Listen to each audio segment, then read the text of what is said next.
Welcome for our today's lesson. Today we are going to talk about creation. Now, under creation, there are various areas that you should understand you as a pupil.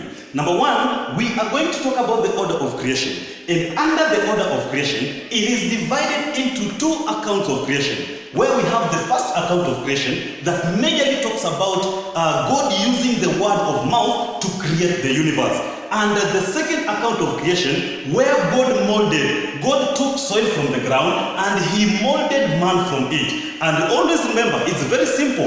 The difference between the first account of creation and the second account of creation is how God created the universe. Now, starting from the first account of creation, we, just like I've said earlier, God used the word of mouth, and the word of mouth was, "Let there be." And now we want to see what did God do on the first day, which was the kind of work that God did. Now let's very quickly let's go through the order of creation. Day one, that during the first day God created day and night. God created day and night. And you can as well say day one, God created light and darkness. Day one, God created light and darkness. Day two, God created the sky. God created the sky, God created the dome, God created the firmament of the heavens to separate the waters above and the waters below. To separate the waters above and the waters below. Then, come to the third day. The third day, God created land, sea, and plants. You can as well say, on the third day, God created water bodies, earth, and vegetation. God created water bodies, earth, and vegetation. That was on the third day. The fourth day, God created the what? The sun, the moon, and the stars. Or inclusively, you can call them the heavenly bodies or the luminaries. Remember, a luminary is a source of light. And as you can see, sun or the heavenly bodies, these are sources of light. Day 5, God created the sea creatures. Why did God create the sea creatures? The sea creatures were created to fill the what? The sea, or to fill the water body. The sea creatures include, you can talk about the whale, you can talk about the fish, you can talk about the dolphin, you can talk about the shark. Again, on the fifth day, God created what? The birds. The birds of the air were majorly created to do what? To bring life in them, in the sky. To bring life in the sky. Then, come to the sixth day. During this day, God created all kinds of animals. When you talk about all kinds of animals here, we mean domesticated animals, wild animals, big and small animals. They were created on the sixth day. And also, God created man. God created man on the sixth day. Remember, the universe was created in 6 days. The universe was created in 6 days. The reason why we're saying 6 days is because the seventh day, God did what? God rested. God rested and made the day holy. He named the day Sabbath. Sabbath means rest. And that is now, that takes us to unit 9 of our CRE topics that talks about leisure. How can you use your leisure? Leisure is that time when you're free from work, free from regular work, and during that time you have to do constructive things. God rested on the seventh day. God rested on the seventh day, made it holy, and named it what? Sabbath. Sabbath, which means what? Rest. And very simple, you have to understand the reason why God rested on the seventh day. You will say that God rested on the seventh day majorly because he had finished his creation, or he was through, he was done with his creation. Now, let's talk about the second account of creation. During the second account of creation, God used his hands. God used his hands and soil to mold or to create human beings. And that is why it is in the second account of creation where we refer to God as a potter, or a molder. Majorly because he used his hands and soil, to create human beings. And it is during the second account of creation where we get the creation of man. Now, very fast, the first man to be created was Adam. Remember, God created Adam. God said, let there be man. Let us create man. When God was referring to, when God was saying, let us create man, he was referring to what we call the Holy Trinity. What we call the Holy Trinity: God the Father, God the Son, and God the Holy Spirit, and God the Holy Spirit. And they said, let us make man. He shall be like us, and he shall resemble us. That's why when you go to the reasons why human beings are special among God's creation, he said that they were created in the image and likeness of God. Now, the main reason why God created man was to take care of his creation. That man was supposed to take care of the plants. Man was supposed to take care of the Garden of Eden that he was placed in. And that's why you are told that Adam and Eve, after they were created, they were placed in the Garden of Eden majorly to guard and cultivate it, or to take care of it. Then God created Eve. Why did God create Eve? God realized that man was lonely, and he made man fall into a deep sleep. And from there he took a rib from man and he created Eve out of man. When Adam woke up, he saw Eve, and he gladly said, this is flesh from my own flesh. Now, you have to understand that Eve was majorly created, was the main reason why Eve was created was to be Adam's companion, or to be Adam's what? Helper. To be Adam's helper. And this one takes you to the reason of marriage in Christianity. That people in Christianity, they marry mainly for companionship. Marriage in Christianity is mainly for companionship. But marriage in African traditional society is majorly for procreation, or having many children, or having children. Now, very quickly, let's look at the reasons why human beings are special among God's creation. Why human beings are special among God's creation. That when God said, let us make man, he shall be like us and he shall resemble us. You are told that now man was a special creature. Even David says in Psalms that I'm wonderfully and fearfully made, and my soul knows that. Now, the reason why human beings are special among God's creation is because they were created in the image. They were created in the image and likeness of God. They were created in the image and likeness of God. Then God breathed, after God molding man, he then breathed in them the breath of life. And then man started living. The moment the breath of life is out of man, then the man dies. And that is now the reason why the breath of life is also very important to man. Because this is now what makes man to be alive. Sorry. They were given power, dominion, or authority to subdue the earth, or to bring the earth under control, Remember, one of God's command to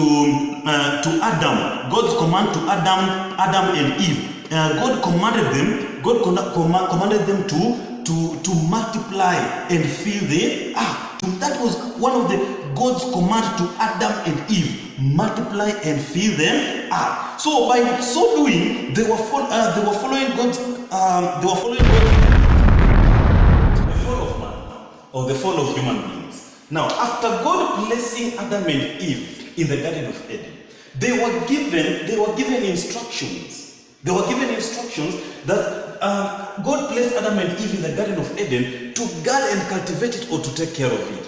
And they were given permission to eat fruits from all the trees apart from the tree at the middle part of the garden. Why were they prevented from eating the tree at the middle? From eating the fruit at the middle part of the garden. They were prevented mainly because this tree at the middle part of the garden contained knowledge. It contained knowledge of what was good and bad, or what was good and evil. So you find out that the serpent, the most cunning animal that God had created by that time, or the snake, it convinced Eve to eat the fruit. And the serpent told Eve that if first of all, you have to understand that Adam and Eve, they knew very well that even the moment you touch that tree, or even the moment you eat the fruit from that tree at the middle part of the garden, or the tree that contained knowledge, the man will surely do what? Man will surely die. So they all knew it. But now the serpent is the one which deceived or convinced Eve to eat the fruit. And the serpent was able to tell Eve that if they eat if they eat the fruit, they will not die.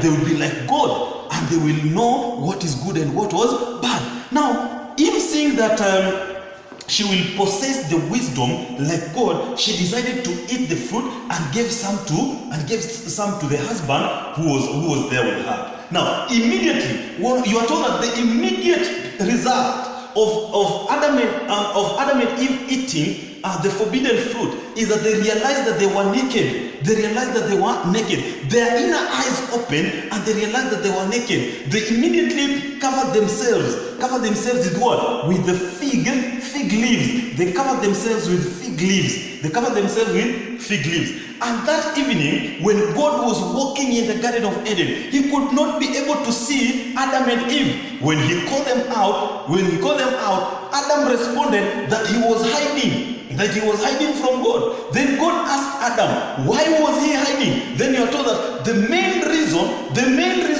why Adam and Eve hid from God after eating the forbidden fruit is because they were naked. It's because that they were naked. Then God asked them, who told you that you were naked? Then Adam blamed who? Blamed Eve for doing what? For eating the forbidden fruit. For eating the forbidden fruit. And that is now where we get now the consequences of disobedience. Remember, sin or disobedience. Sin or disobedience is what separated the relationship between God and man. Sin or disobedience. Now, consequences of disobedience. We start with who? We start with Adam. What was now the result of Adam and Eve going against God's instruction of not eating the fruit from the middle part of them, not eating the fruit from the tree which was at the middle part of the garden. Now, number one, Adam was supposed to sweat so as to eat. That was supposed to toil the ground to produce the kind of food that he needed. So he was supposed to work hard. You're told that the immediate consequence was Adam was supposed to do what? As Adam was supposed to work hard. Adam was supposed to work hard. Adam was supposed to toil the ground. Adam was supposed to toil the ground so that he made the ground produce any kind of food that he needed. Adam was to eat what? Wild plants. The human beings was to eat wild plants. And also, here, this one was it was a consequence of disobedience between both Adam and Eve, that they will grow old and eventually do what? Die. Grow old and eventually grow old and eventually die. Now, looking at Eve, Eve number one was to do what? Eve was to do what? To experience pain during childbirth. To experience pain during childbirth, which we call it the labor pains. Which we call them the labor pains. And number two, that Eve was supposed to be a subject or a servant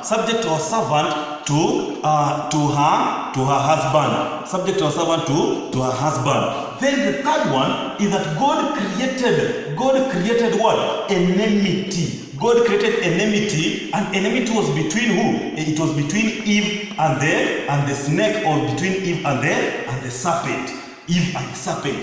Then the snake or the serpent. The snake or the serpent was number one told was supposed to do what? To crawl on its belly, crawl on its belly. Number two, the snake was supposed to do what? To eat dust. And number three, the snake was supposed there was what? There was enmity. There was enmity between the snake's what? Offspring, between the snake's offspring and Eve's what? And Eve's offspring. So these were the consequences, or these were the results of disobedience. These were the results of disobedience between man and God. These were now when you are asked a question, on the reason why God chased, reasons why God chased Adam and Eve. Reasons why God chased Adam and Eve out of the garden. Reasons why God chased Adam and Eve out of the garden was majorly because, number one, they sinned against God. They sinned against God. You can as well say that they disobeyed God. They disobeyed God. And how did they disobey God? By eating. They disobeyed God by eating the forbidden what? By eating